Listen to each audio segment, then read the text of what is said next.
Why choose a Sleep Number smart bed? Can I make my site softer? Can I make my site firmer? Can we sleep cooler? Sleep Number does that. Cools up to 8 times faster and lets you choose your ideal comfort on either side. Your Sleep Number setting. It's the Sleep Number biggest sale of the year. All beds on sale. Up to 50% off the limited edition smart bed, plus free home delivery with the purchase of any smart bed. Ends Monday.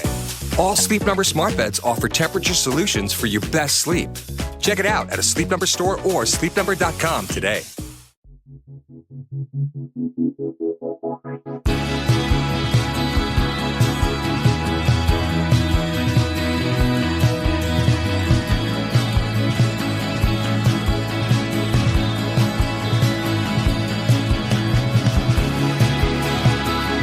You're listening to 100 Words or Less with Ray Harkins. Hello one, hello all. Welcome to the podcast in which we devote an inordinate amount of time to independent music, whether it's the people who are creating it, documenting it, and whether it's punk, hardcore, indie rock, metal, emo, whatever it is, as long as it's come from small, sweaty rooms and has impacted and changed the core of your component or the trajectory of your life, however you want to describe it. That is what we do. And today, of course, this person is no exception to that rule. His name is Taylor McLam. He played in Orange 9mm. He also played in Fountainhead, and he's been working in the commercial music industry, literally writing music for commercials, which is awesome because that is a side of the industry I have no clue about. And we talk about that. We talk about New York City hardcore, Warped Tour in the 90s, and so much more. Taylor is definitely a person that's more behind the scenes, so to speak, but his experience within the context of independent music is great. And we had a great discussion because Orange 9mm is back. If you did not hear that or see some of their shows that they started to perform in the greater New York area, you need to do that. And they have a new single that is streaming and out now, and totally blanking on the name of it, but here's me just looking it up in real time on the internet. That is called Turn It Up. You can stream it. I will link in the show notes to where you can listen to it. It's really, really good. And truthfully, I wasn't that big of an Orange 9mm person, when I started to get into that whole post-hardcore scene. Quicksand definitely took up all of my attention there, and then all the other bands that, had different takes on that similar sound. But I probably the past 5 years or so, I started to mess around with Orange 9mm, and I was like, you know what? I really like it because truthfully, Burn and Chaka are huge for me getting into, more experimental styles of hardcore. But anyways, I digress. Point being, Orange 9mm, new song called Turn It Up. And they got more new music coming out in the can, so to speak. They are active, and that's exciting. So you want to know how to support the show. First of all, just reach out. 100wordspodcast@gmail.com. Love to hear any and all feedback you have. Love to hear guest ideas, festivals to come to, whatever it is that's on your brain and you want to communicate, please reach out. Love to hear that feedback. Also, leave a rating and review on Apple Podcasts or simply just leave a rating on Spotify. All of those things help, and the algorithm will just be able to deliver this show to people who need to hear it. Also, weekly recommendations. I will have a link in the show notes to a ultimate playlist, as it were, of recommendations I've been doing week over week on this particular show for the better part of 2 years. And hopefully you'll be able to find new music that way. And it doesn't have to be new. It can be old, but new to me, or it can just be something that came out recently. All of those things are on the table. And today I am thrilled to talk about the new Boneflower record. The record is called Reveries. They are an emotional hardcore band from Spain. If you like Touche Amore, if you like Pianos Become the Teeth, if you like that whole genre, which I personally worship at the altar of, Boneflower is incredible. I love the band. I can't remember exactly where I found out about them, but I know our friend of the show, Jeremy Bohm, he put a song of theirs out on the compilation Balladeers and Ballads, I think, that he put out a couple years ago. But Boneflower is an exceptional band, and their full-length Armor that came out in 2020 is also one that really transfixed me. I ordered the vinyl. I just love it. But like I said, if you like your hardcore emotional and, full of melody and there's some singing in there, all of that is done with the newest Boneflower release called Reveries. So good. I have the vinyl coming to me. Can't wait to get that. So, yeah, let's go ahead. Well, first of all, let's talk about Warped Tour. Warped Tour just came back, and I truthfully wasn't going to attend, did not attend, but looked at it from a distance and, saw some of the streaming footage that they had up, on YouTube, I think. And man, it was incredible to watch just because the scene has gotten so big. And I think that there are so many, pros and cons, a lot of things that you can kind of mix into that. But just watching the largesse of like looking at a Warped Tour and being like, this could be Lollapalooza in like 94. It just had that sort of feeling.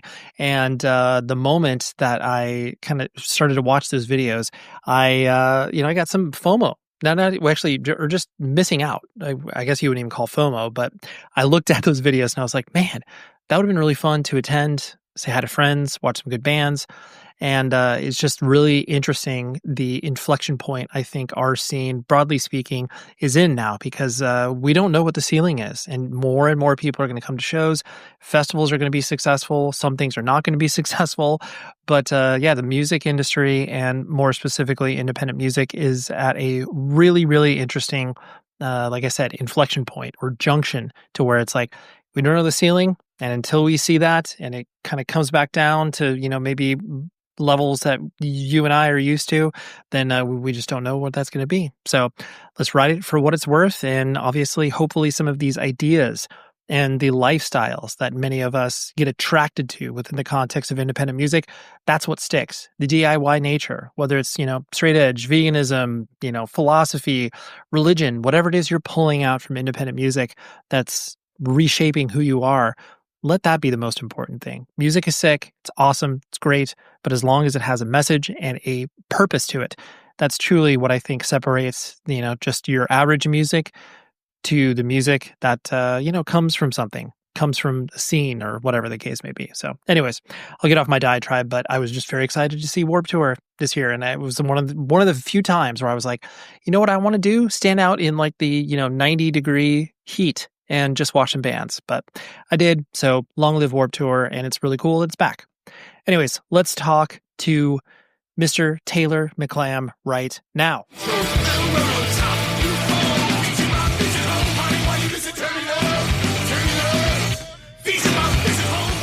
I grew up in Long Island, New York, right? Which is Long Island, right? There's a lot of directions you can go when you grow up in Long Island, New York. And it really depends on who your family is, who your friends are, what interests you. And in the woodwork out there, you have everything from the dude that started Steely Dan to the macho, horrible quarterback dude that goes on to finance and is a terrible human being. You know what I mean? Like, it's just a horrible place in that where it's like, you have to kind of find your soul. And for me, that immediately was skateboarding. Like skateboarding, finding Thrasher, finding skateboarding, to me it was the most impactful thing that happened to me. It was about fourth grade. So we're talking like 1987, somebody's big brother had a real board. I don't know. Like I knew about surfing and I knew about beach culture a little bit from the island, but the skateboard thing, it was so cool. And I had like older cousins that were like from like the 70s and 60s skate scene, like literally doing like barefoot carving through cones, like that stuff, and they saw the 80s skateboard thing happening and they were like kind of like really like pushing me on and stuff. So skateboarding led me to music because we all know how that works. Like that culture is incredible that way. And next thing you know, I'm looking up Suicidal Tendencies. Who are they? Chili Peppers, even bands like that were so new and different. And like in the back of a Thrasher, they were covering music. So yeah, everything went back to skating for me. And then through that, I met the dudes in Fountainhead. Like skateboarding led me to meeting Chris Trainer, to meeting Norm Brannon, to meeting Scott Weingard. And I mean, I'll just come out and say it. Those guys were way cooler than I was. Like I was skating and like they were probably less into the skating and more into the hang of the skating. And we had a mutual friend who was like, hey, this kid, I was a drummer. I mean, that's how I started playing music as a drummer. And they were like, this kid can play drums. You guys should, jam or something. One of our common skate friends. And so that's how I met those guys. And so like, Yeah. I don't know if you have the Fountainhead Drain record or whatever, but like, I mean, like, what do you, I don't even know. It's always rare to me that I got 5 people that are like, oh, I know that band. I totally remember that band. And I'm like, really? Well, yeah. Well, and I think to that point, when people start to gravitate towards that alternative music and start to go down that rabbit hole, and then, like you said, meet friends and meet people who have either similar values or interests, it's like insatiable. You're like, I can't get enough of this. Like, I'm going to find every band ever, And whether this it's is pre-internet. right. You Right. know? So you're just operating off of like word of mouth in the back of, like you said, Thrasher and zines and record stores. Yeah. But that's where you find the helpfulness of those friends that you're meeting, where it's just like, you guys are constantly putting each other on to music, and you're just like, oh, I've never heard of this band, I'll listen to this, and vice versa. Yeah. So like the way it was, so like skateboarding was the thing we had in common. At that point, I mean, I was younger than them by like a couple of years. I think I'm at least 2 years younger than like Scott and Chris and all those guys. So I was a little bit like, and you know, at that age, that's a big deal. Like from 18 to 16, right? Like there's like a shift there of confidence and things. So I remember those guys being super cool. They were from the South Shore of Long Island, Oceanside area, and I was from the Huntington side, like the northern end. It was a good distance. It was like an hour away. You know, luckily we just had our licenses and we could travel and stuff. And I had a basement. It was the suburbs, right?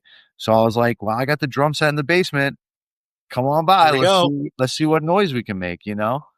And I gotta say, like, it's really funny when I look back on it, right? So like my first memory is they all come down and they're, like I said, I felt like they were super way cooler than me. And I was just like, oh, these dudes are super rad. It's going to be fun. And Scott Weingard, he's already got a bass guitar in a case that says "Meat is Murder," and I'm like, wow, okay, That's like, bold. I didn't know anything about straight edge, vegan, Hare Krishna, all that shit that was going on back then. I didn't know anything about any of that stuff, and I was just like, "Meat is Murder." Wow, whew, okay.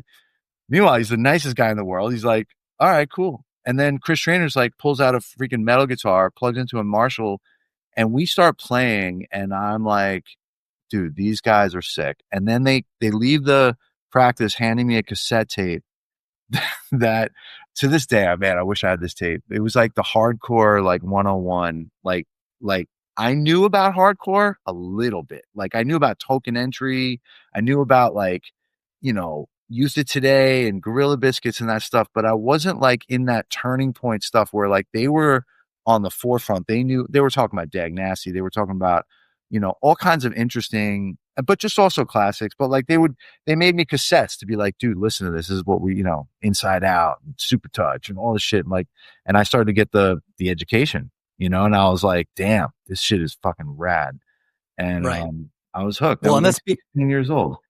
And that's beautiful, because you're not only are you in the company of people who you obviously think are cool and respect, and then they're putting you on to things where you're just like, oh, I like all of this. Mm-hmm. I want to put all this in my brain. Yep. And then it starts to not only inform the music that you're getting into, but then clearly like what you play as well, where you're like, I want to play like this, or I want to play like that. Dude, absolutely. It was such a, you know, and you have so much time at that age, and all I was dedicated to was either skating or music.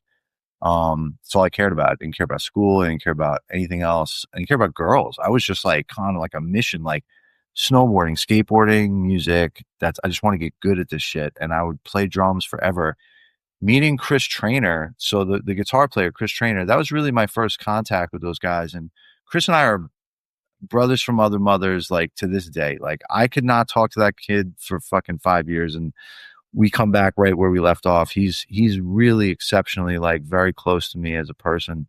And when I watched, the cool thing was his approach to playing guitar was so unique and so amazing that when those guys came down in my basement and I started playing, because I could play good drums, but I was coming from like a classic rock background, a little bit of punk rock.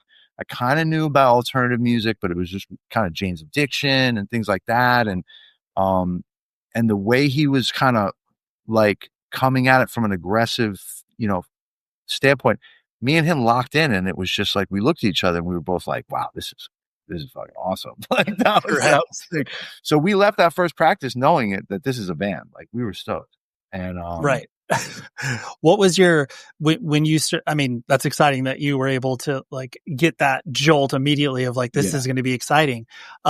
When you started to, because like you said, a lot of this discovery was happening via you getting to know these guys and them showing you music and everything. When did you first start to go to shows that were of the more independent variety, like the stuff that you were getting exposed to and being like, all right, I guess I'm going to CB's or ABC No Rio or whatever.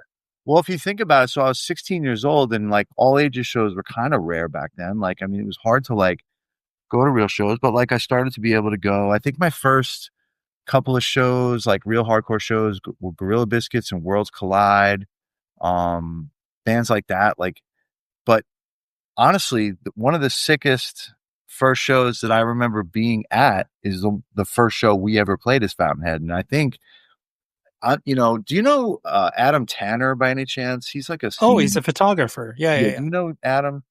Yeah, so Adam I just know of he like posted a flyer from the show. It's like a kind of like a famous show because it was like, it just captured that era and that small niche of what we were doing. And it was Into Another was the headliner. We played Fountainhead. It was our first show ever. It was a band called Another Wall from Connecticut, which I got to tell you, Ray, never hear a lot of people talking about. Unbelievably cool band that was just lost in the shadows. Like they're the reason I want to play Jackson hockey headstock guitars right now, is still looking back on it. They had like crackle metal guitars, but they were like preppy kids from Connecticut. They were refused before refused. I feel like in my mind. They put out, yeah, if I'm not mistaken. I mean, I never saw the band, but I think they put something out on Doghouse, if I'm not mistaken. Probably that's what we put our thing on. And I was not like the business guy. I was just kind of showing up. But yeah, the Doghouse put out Fountainhead. So that makes perfect sense that we would get added. But they were a really cool band. I would push your listeners to try to find Another Wall stuff. It's hard to find. It's brutal sounding and it's really interesting. And it's super like on that turning point era when things were changing a little bit.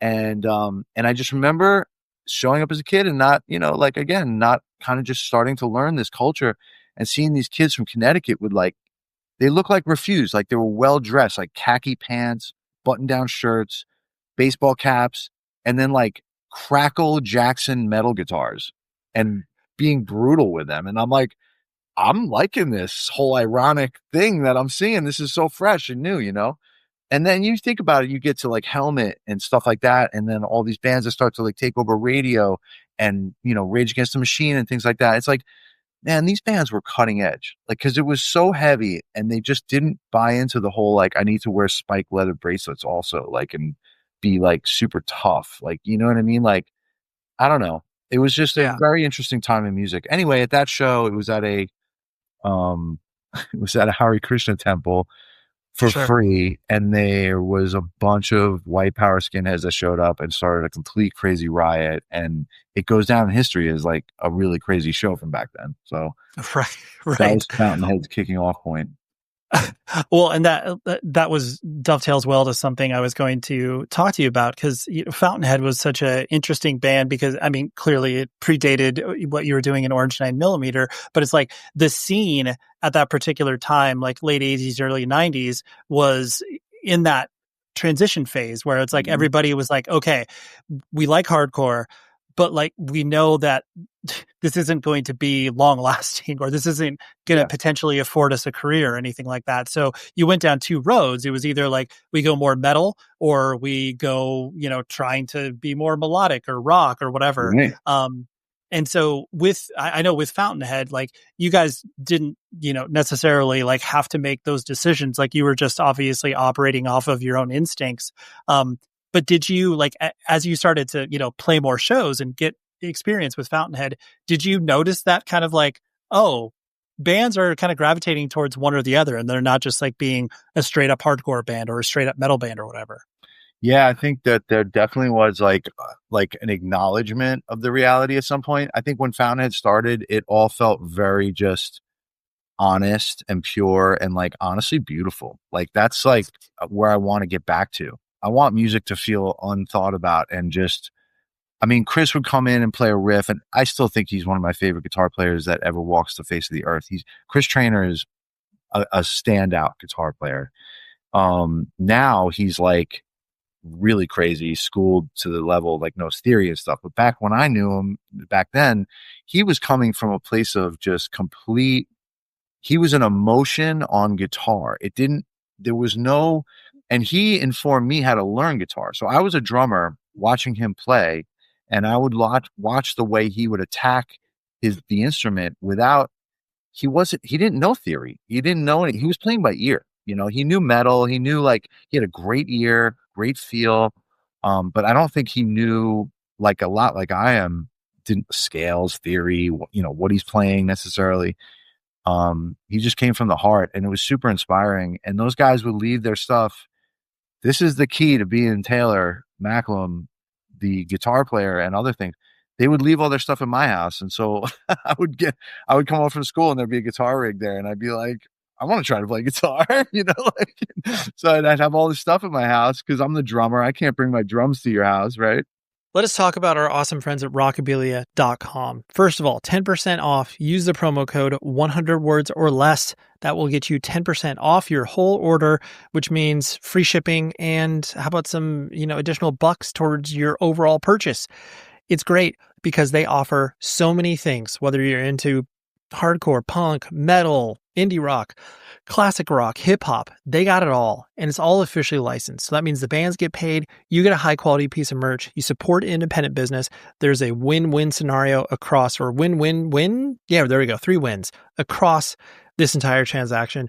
And what I love about Rockabilia is they have really inventive collaborations. They just did a really, really cool Ozzy Osbourne poster, R.I.P. to the GOAT.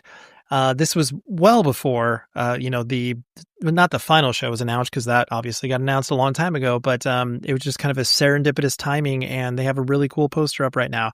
They also have a lot of great merch from all your favorite bands. It ships from the Midwest here in the United States, and if you run into any issues, their customer service is top notch. And let me be the first to tell you that if you have a blossoming music fan, whatever style they're into, I'm speaking from my own personal experience. My kid, super into band merch now, buying, Who and Beatles and Rolling Stone stuff. He loves Rockabilia, and I can assure you, you will as well. So again, rockabilia.com, 100 words or less is the promo code. That's number 100, words or less, 10% off. Do it up now. In the time it takes you to actually board that flight from Group 8, now boarding Premier Altitude Elite Club members. You could have bought a Hyundai on Amazon. Yes, that Amazon, where you buy everything else. Mid-tier Altitude Elite, feel free to board now. So while you're waiting for them to make up new boarding groups, you can order your dream car and the dealer will have it ready in no time. Now boarding groups 1 through 7. So close. Visit HyundaiUSA.com or call 562-314-4603 for more details. Limited availability, pickup through participating Hyundai dealer in select markets. What was attractive to you? I mean, besides the music and the excitement in playing in bands, what was exciting for you to be able to, I guess, get a window into like the scene? What started to draw you in more? Was it the friendship, or was it simply just the music? No, I loved the like I said, it all goes back to skateboarding to me. It felt like an extension of skateboard culture. It felt like, because I mean, I don't know if you've ever skated, or I'm sure you've had friends that have. It's just like you feel like it's not just about skateboarding. It's about art and music and skateboarding and fashion. I hate to say it, but like, just the way your fucking jeans lay, the way your dickies are, whatever, like all that stuff matters to identify as a child growing up. You want something that you can kind of like shape into who you are and what you want to kind of say to the world. It's hard, like growing up is hard. I've like so glad I made it. Like, I'm like, at 51 looking back, like what a hard road it is to try to figure out who the hell you are, like what you're doing, like, and A, to find that, and B, to be proud of it, and like C, to like feel like it was something you helped create because you were interesting and unique. That's what all started to go through my mind in that era. Like it was coming from skateboarding, going to music, and I was like, this is such cool new shit. Honestly, Ray, you don't really think about it when you're doing it, but looking back on it, I can see like that's how I was kind of feeling. But it just felt natural, like everything felt natural. Yeah. Which, I mean, and to your point that, yeah, you definitely don't have any perspective when you're in the middle of it because you are just excited to participate. But then when you do have a moment to reflect on whatever output you have, that's when it's just like, oh, this time was special because of reasons A, B, and C. I think there's something to be said for like when we were doing what we were doing back then, and you're talking about like, dude, literally, I might have met Chris Trainer in '89. If it wasn't, it was like 90. You know what I mean? Yeah. But if you think about what we were doing back then at that time, it was hard to feel like it had legitimacy in this. A lot like skateboarding. I mean, look at X Games, right? Look at freaking Nike, everybody being on skateboarding now. It wasn't like that. Dude, no. Skateboarding, people would be like, is that a sport? I don't even know what you're doing. Isn't that like a yo-yo? Like, what are you doing over there? Like with your stupid skateboard? Like, I remember that attitude. Like even my dad being like, you spend all this time skateboarding. Like, is this a sport? Like really? It's like, yeah, it is a sport. Actually, Tony Hawk makes $1 billion now. Thanks. Nobody right. back then. Like, but like, but like when we were doing all that stuff, it didn't feel like, it felt like you were going uphill to try to like force legitimacy at the world for it. Like I never would think stuff like that would be on the radio. Like I never thought it would lead to things like Helmet and like, and things that Rage. I mean, dude, Inside Out, Rage. I mean, come on. There's a connection that is so direct that is like, wow, Inside Out is one of my favorite bands. Like that band was sick. And then to know that dude went on to be in Rage Against the Machine that got on FM radio stations and crushed it. And I give all the love in the world to that band. I mean, that's beautiful. They bridged the beautifulness of like that approach to music into the mainstream, but nobody thought that was going to happen back then. No, absolutely not.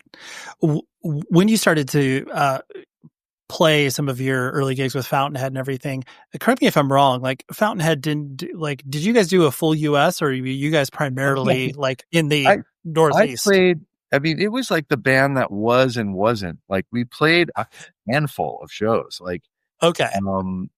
Now here's the thing though. Here's what I'll say about Fountainhead that always to me this day is intriguing because at some point we were just some dirtbag kids on Long Island all found each other in this weird way.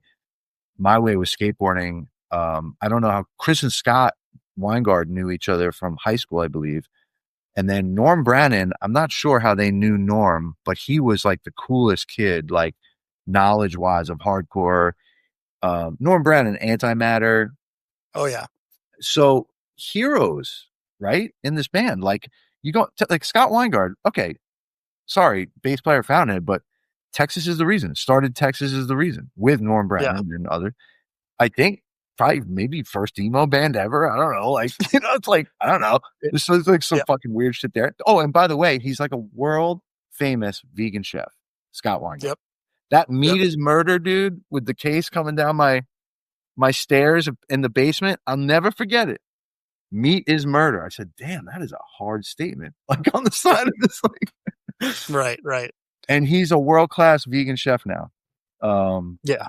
It's incredible. That dude. And then Chris Trainer, I don't even know where to start. He goes from doing this to start in Orange 9, inviting me into the fold as the bass player, gets an opportunity to play in Helmet. Anybody would have taken that at that point. Helmet was the band that made everybody so jealous back then. Greatest band in the world on some level back then. And then has been playing with Bush forever. Has like a great career in music, unbelievably successful guitar player. And then you got Norm Brannon, Antimatter. I mean, that's Fountainhead at 16 years old. These little douchebags, and no offense, but like in a basement in Long Island, making music. Of course, that's what it turns into. Yeah, of course. And so, I mean that quick burst of Fountainhead and then you getting introduced to all of these, people that have continued to be friends and pulled you in a lot of different musical directions. as your parents were watching you get into this weird stuff, like how were they reacting? Were they just like, I guess Taylor's into like weird music and what have Oh, you, or dude. were they generally supportive? No, it's funny, man. Like I had the classic, like so I'm the last of 5 children, right? And my family is a line of jock athletes. Like my father was a minor league baseball player for the Brooklyn Dodgers. He played on a farm team up in Maine for the Brooklyn Dodgers. He played 3 sports at the University of Vermont. He's a hardworking, awesome. We lost him a couple of years ago. He was 89. He lived a great life. He was an unbelievable icon. Grew up in Vermont, small town in Vermont. They filmed the movie Beetlejuice in the town that he grew up in, and we actually owned property up there my whole life. Great area. So that my roots are coming from like this New England athletic. He got out of that little small town because he was such a good athlete, and they gave him a scholarship to go to UVM. He played 3 sports: baseball, basketball, football, in the Hall of Fame up there. Went to play minor leagues. This is my father, So he has 5 kids. I'm the last. He has 2 sons older than me. They're both All-American lacrosse players, football players. I mean, I'm coming from, I came out of the womb and it was like, okay, what are you going to do? Like, you're going to break the record as a fullback for whatever. Like, it was crazy pressure, like from an athletic standpoint, because I'm following these like studs that like did stuff. And then there's me, and I come out and I'm like, nah, I like skateboarding. I like music. I like snowboarding. I like all individual sports. And they were cool with it. My parents were really cool with it. They kind of rolled. I mean, I was a whoops. It was 7 years since me and my last sibling. Right. They were a gift. I was like, they were like, as long as he's not over there hurting himself. Well, he is kind of trying to hurt himself on the skateboard, but whatever. No, it was cool. They supported it. The music was funny because my dad was a drummer, a little bit big band guy, kind of like, we're talking like old school, right? Like UVM frat parties. He's playing like big band drums. So he's got a little bit in it, but he didn't take it seriously. Nobody in my family besides my oldest brother, Scott, really played any music at all. My oldest brother, Scott, played a little guitar. He would show me the open chords and stuff. And I was just the one that went with it, but I approached it like they did athletics. I was super like, I would go in the basement and play drums for like 4 hours, like I would just put the time in and like figure out my instrument. But yeah, they were really supportive. That's Supportive. cool. My mom was like, it's like she was so positive about if I was doing anything that was just creative and like not, back then TV was the enemy.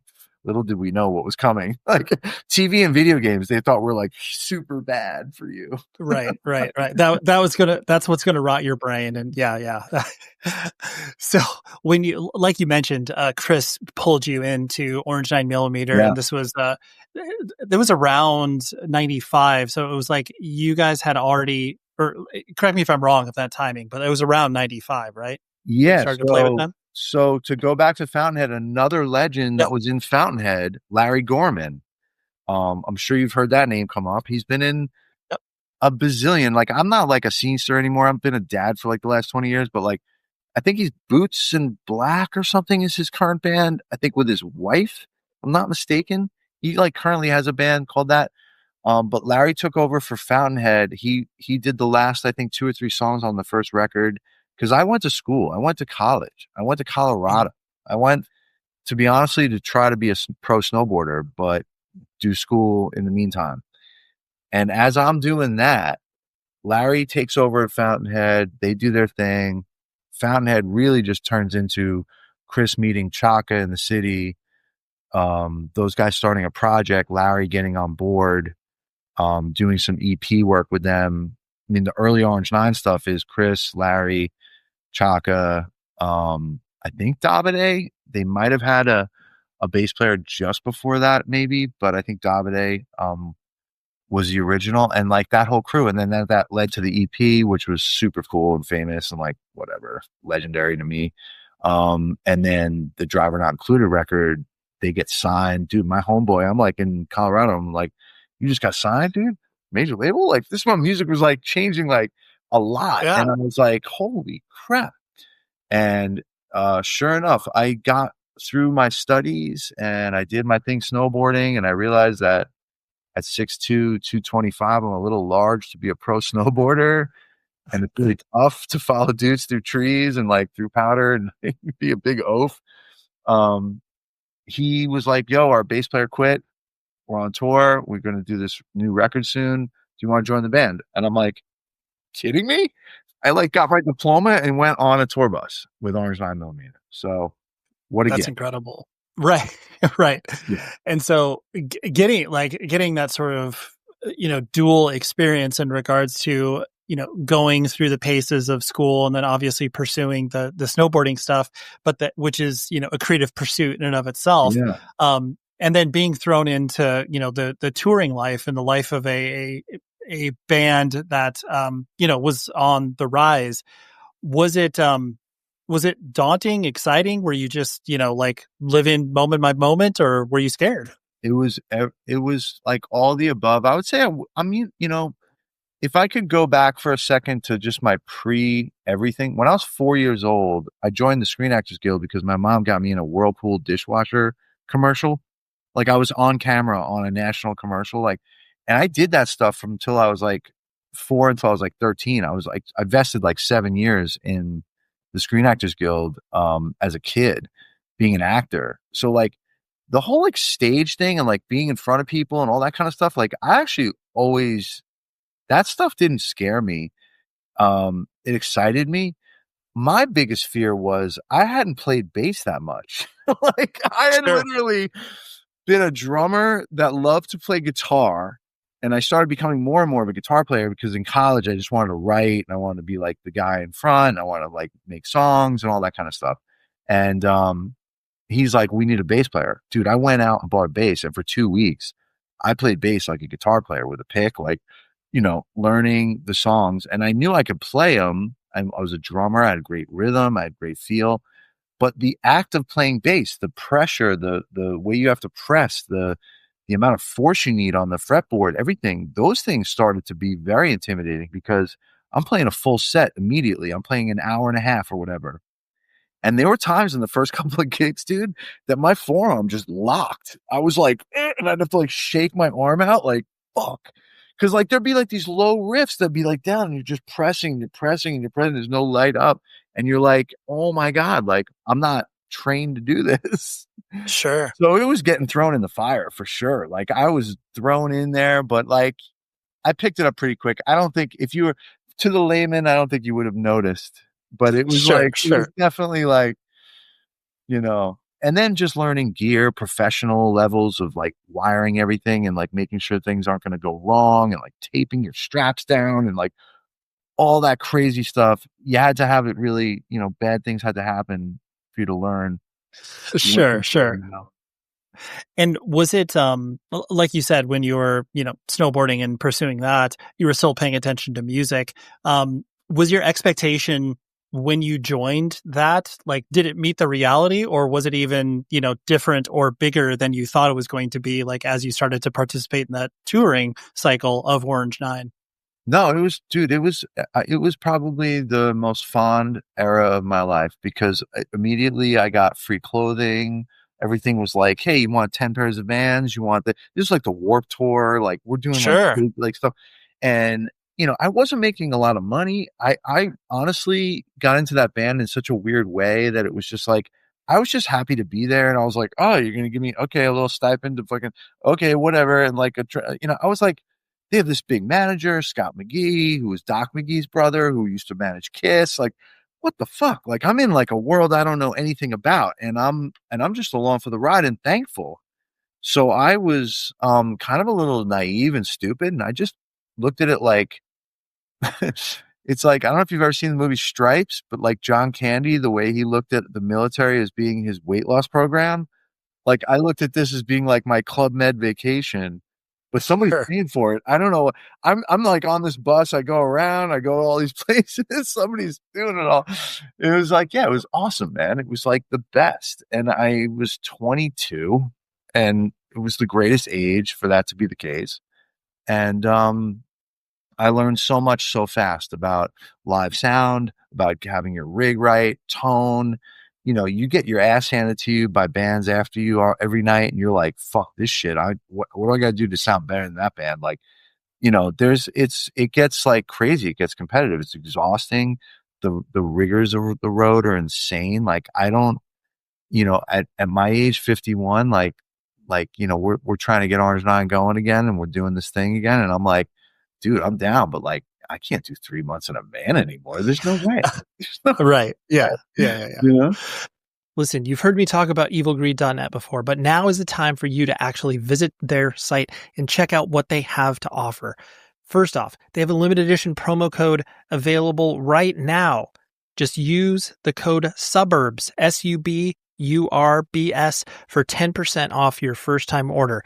That's because, we talk about suburbs a lot. Suburb upbringing within all the guests for these particular episodes. But what's important is that they have cool items from bands of all shapes and sizes, but all with this specific point of view. If you are into artistic heavy stuff, I guarantee you will find something on evilgreed.net. They have exclusive colored vinyl. They have pre-orders up.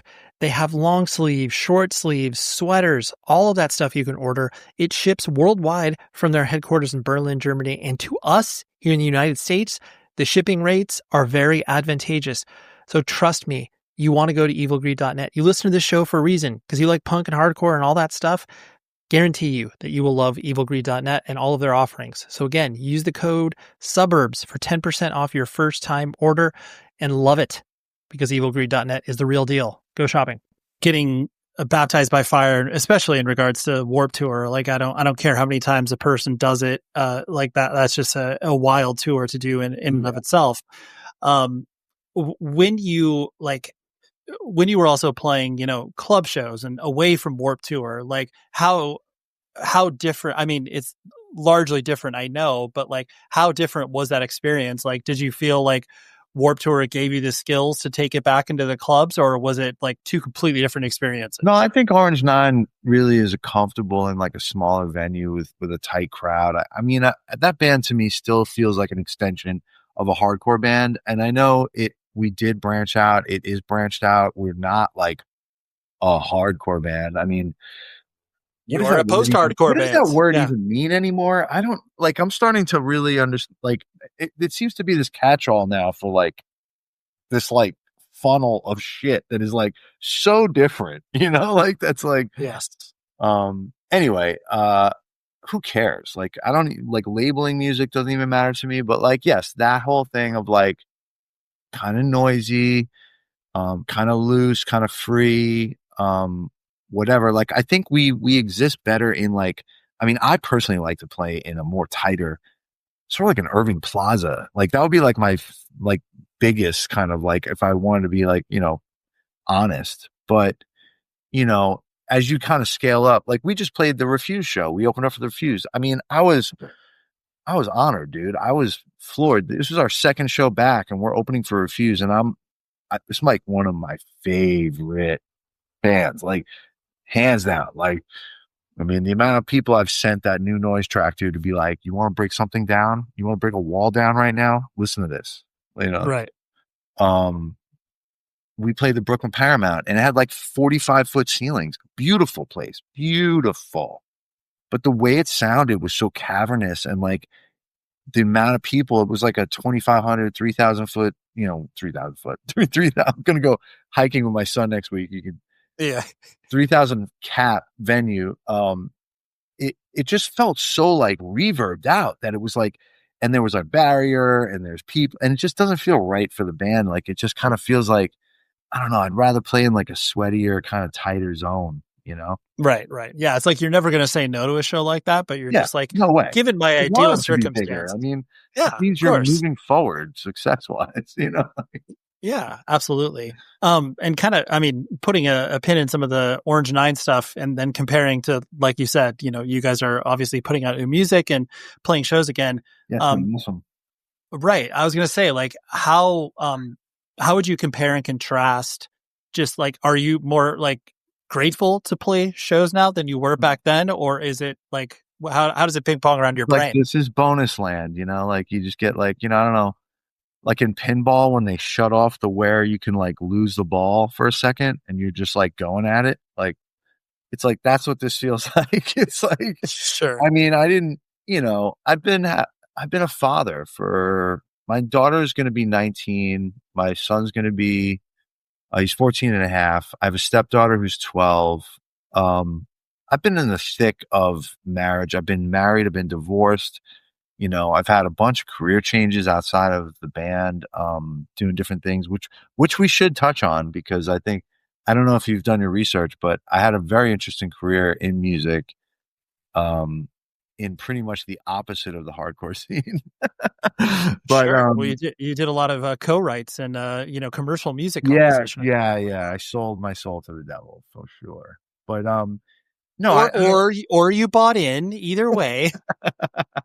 yeah. Well, here's the deal with that. Like so remember I said, so when I was a little kid, my mom got me into doing on-camera stuff for commercials. I mean, right. We're talking like real deal stuff, like national commercials, getting residuals, like, and it was, it was the era when like, network TV was huge, and like, there wasn't it wasn't cable yet, stuff like that. So like, if you got something that landed and ran, like, you could make serious cash. And like, so my mom had a friend who had her son in it or whatever, and I kind of looked like a poor man's Ricky Schroeder.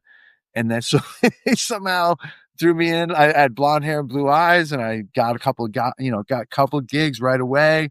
Got this manager lady who's like, "Hey, kid, you got a shtick. All right, let's get you some work." Like, it was like 70s New York. Like, I would go in with my mom, 1979, 8. There's like, gnarly. And then that's kind of how I got exposed to like hip hop and all that stuff, was like going in the city with my mom.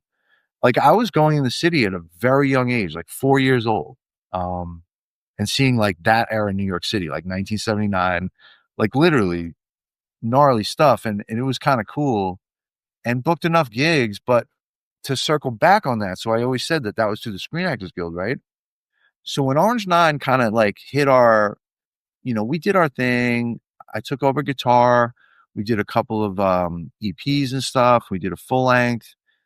It kind of just felt like it ran its course. It had so many changes, and it was just kind of like feeling just, I don't know. It just was time, like, that we all kind of like broke off and did something else for a second. And right about at that era, I got into, I said, okay, my sister had dated a guy that was a music producer for J. Walter Thompson, which was a huge advertising agency in Madison Avenue.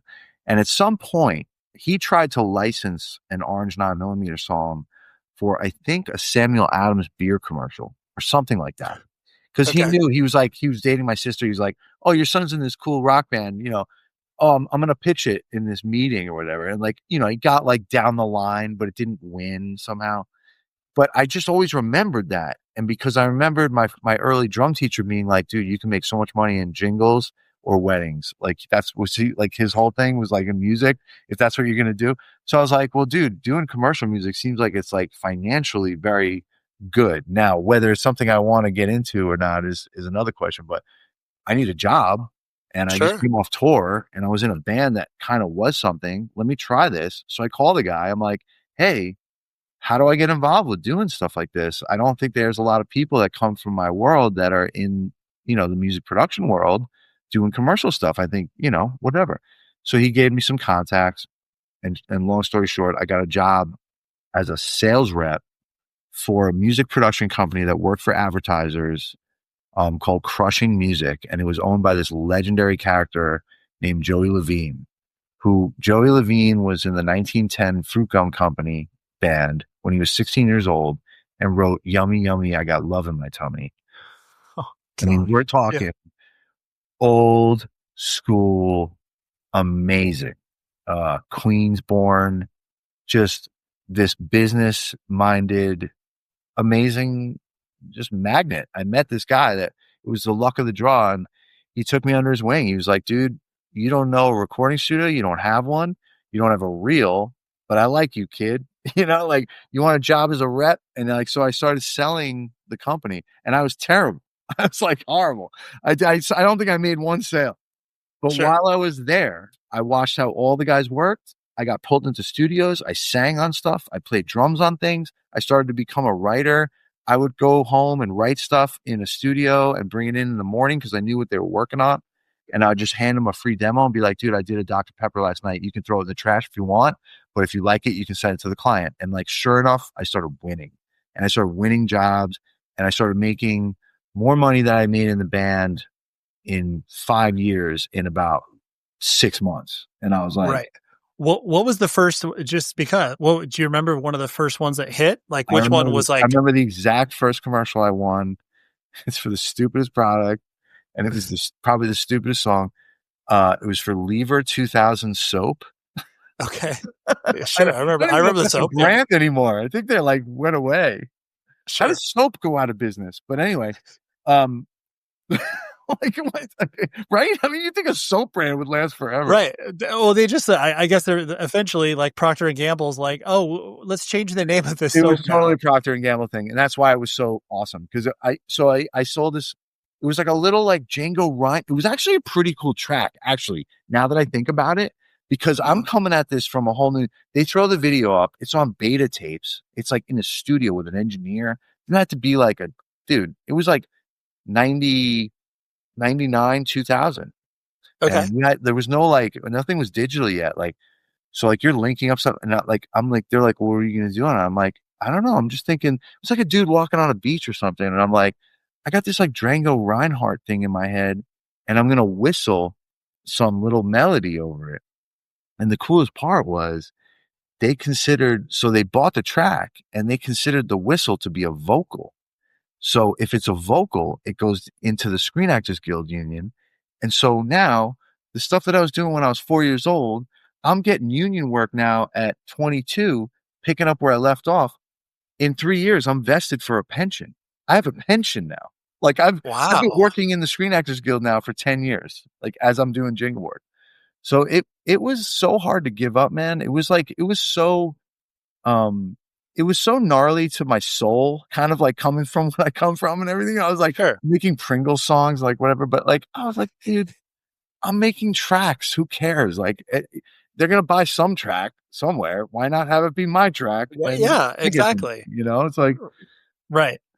What with your touring experience with 9mm, what do you like? What tour stands out to you specifically? Whether it was the shows were great, whether it was you had a great time on it, what kind of sticks out in your brain? If I'm asking you to be specific, there's a couple that stick out for sure because we did some kind of like tours. Like, I mean, we played with like, one-offs. We played with like bands like Slipknot. Like my son is like a Slipknot freak now. And I'm like, Dad used to play with them. He's like, shut up. I'm like, no, we did. We swear to God.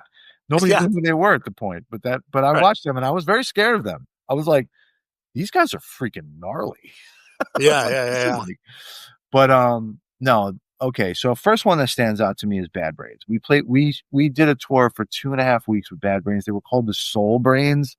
I remember that era. Yes. Due to some kind of litigation, I don't know, some whatever the hell was going on. There's always something crazy with that band, but like they couldn't be called the Bad Brains, but they were the Bad Brains, and we played with them for 2 weeks. And let me just tell you, it felt like I don't know, like one of those beatnik poet. Who's the guy that like used to shoot himself out of a cannon at his funeral, or he wanted to do that, or who's the guy that just died? I don't know. I was just gonna say like Fear and Loathing in Las Vegas. I was like Hunter S. Thompson. Yeah. It felt like a Hunter S. Thompson trip being on tour with them. Like that's okay. It wasn't normal, dude. It didn't feel right. Like I would walk in to the club every day, and we did like it was all upstate and weird, kind of like little clubs. And my first vision would be HR, and HR would be that HR for the day. He was a different HR. I was looking at someone that I thought was a superhero. You know what I'm saying? Like I'm like, of course. like, hey man, what's going on? Like, how you doing? And I felt like he looked through me, and I'd be like, okay, and I'd go left, and I start talking to Dr. No, and he'd be awesome. We'd be a chat at the bar or something, getting a freaking beer.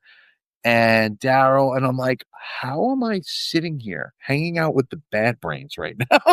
like totally. I was just like, because that goes to me back to everything goes back to skateboarding. the coolest skate park in Long Island at the time was a place called Dr. Bikes, indoor spine mini ramp. And you would show up and there'd be dudes come out from the city and like gnarly guys that would show up because this ramp was that good. And this dude put his board down. He was like 2-3 years older than me.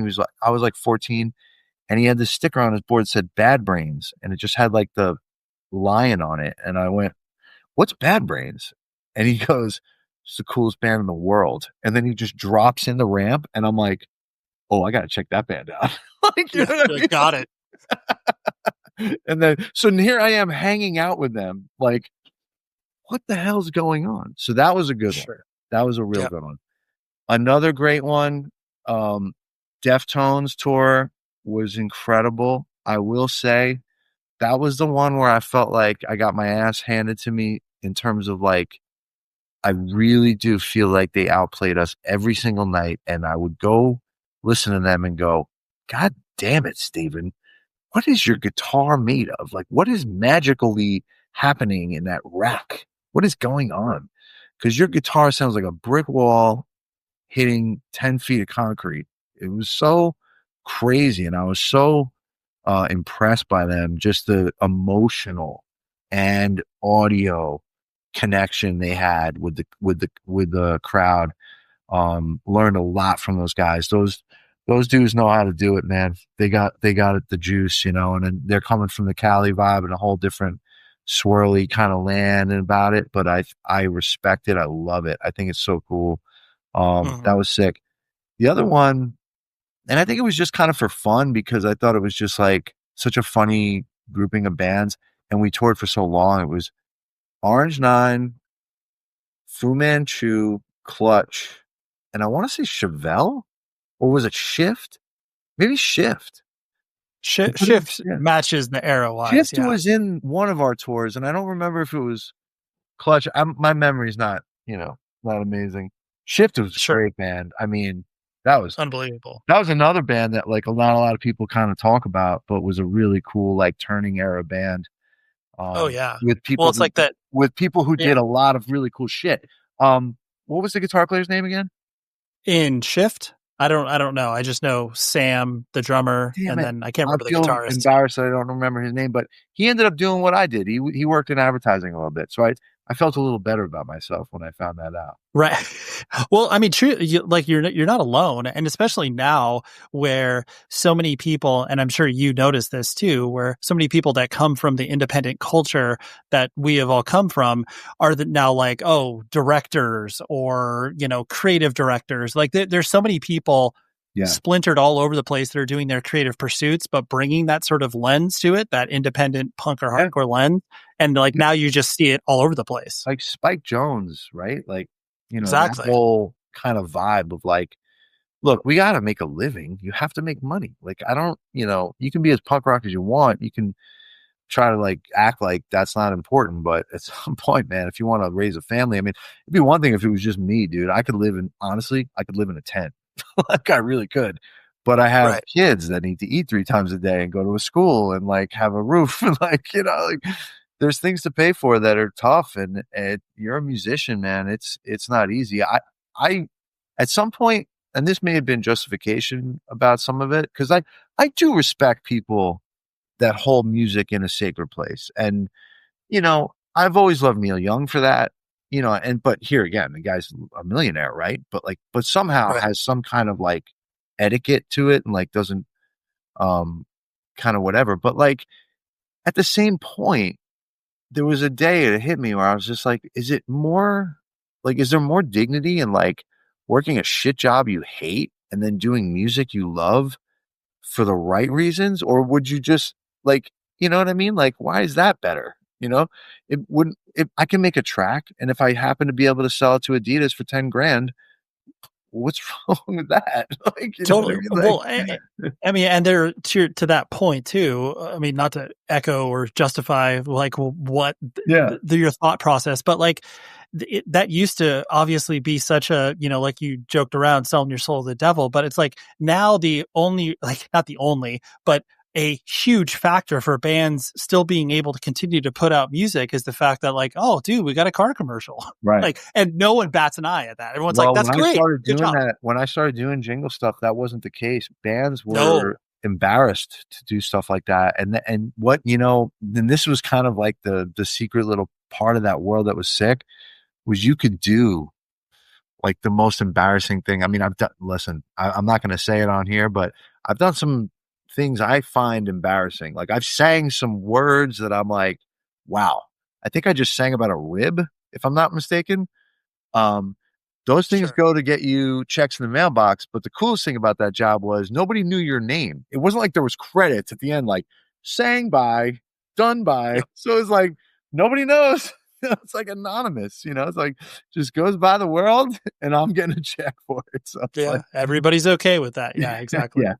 But I was going to ask with the when you came back together with obviously Orange 9mm, and then the fact like, you guys are creating new music and stuff like that, did it feel similar to the structure that you existed in previously, or is this kind of like a whole new ball of wax that is similar as far as like hanging out with friends, but different in regards to where you guys stand?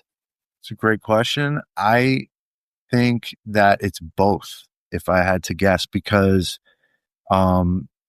the energy overall in terms of getting in a room and making music feels like there's some kind of a line of continuity.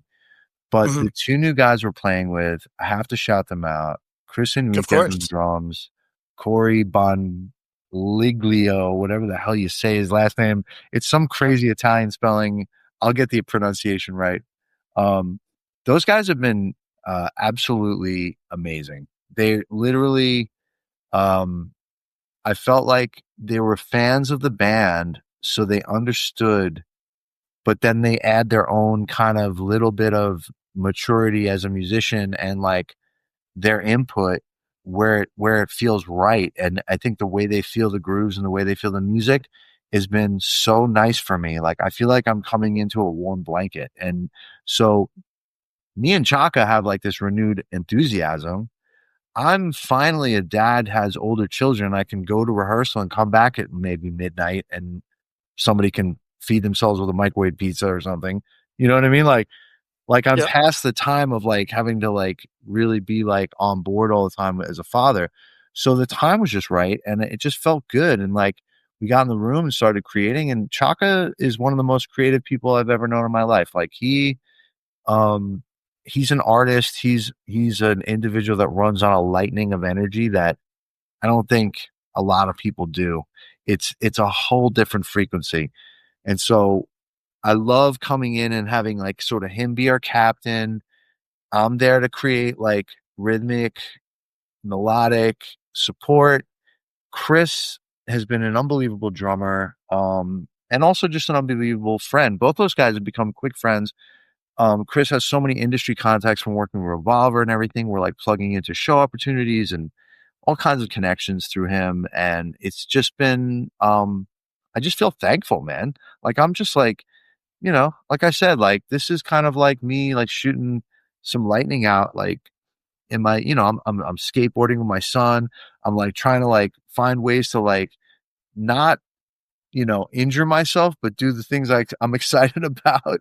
Sure. Because I'm 51, man. And like all of a sudden life feels a little urgent. And I feel like if I'm feeling it now, like I want to do it now. And like, so yeah, I mean, turn it up, dude. I mean, I don't know if you've listened to the track much, but I feel like it has a lot of like, classic Orange Line energy, but also just this like nuance of maturity and sort of like some semblance of like being settled and like a little bit like, I don't know, kind of knowing what we're doing, knowing what we're going after, trying to engage our core audience, obviously, but like also, and Chaka, I know, believes this. It's like we've always thought of ourselves as more of like, or maybe we like to think of ourselves as more of an alternative band, like more of like a band that like,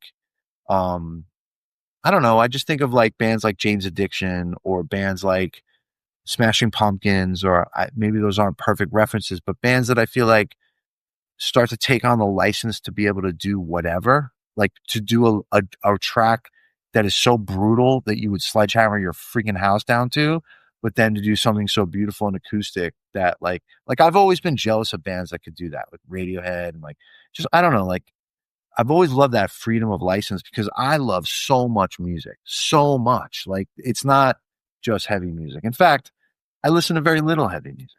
Like I really don't on my free time put on brutal music. Like and I think if most adults in their 40s and 50s were honest, they would admit that they don't either.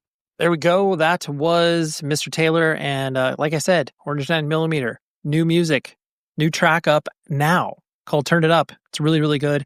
And I appreciate Taylor for being such a great hang and letting me just pick his brain about all the things.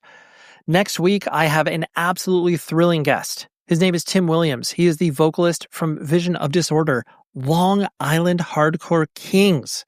They were super interesting for me to interact with. I think I was like 17 when I first saw them. They came out, we actually talk about this in the interview, but they came out with Bloodlet, and I just like, my brain kind of cracked open watching both of those bands play, because I was like, dude, this is not like the hardcore that I'm used to listening to. This is like challenging and kind of pushing me forward. And Vision of Disorder was so huge for me. And Tim was a great hang. So that's what we got next week. All of my Long Island heads are going to be excited. I've gotten multiple messages. When is that episode coming out? I saw you recorded it. It's exciting. So next week, there we go. Tim Williams from Vision of Disorder. And until then, please be safe, everybody.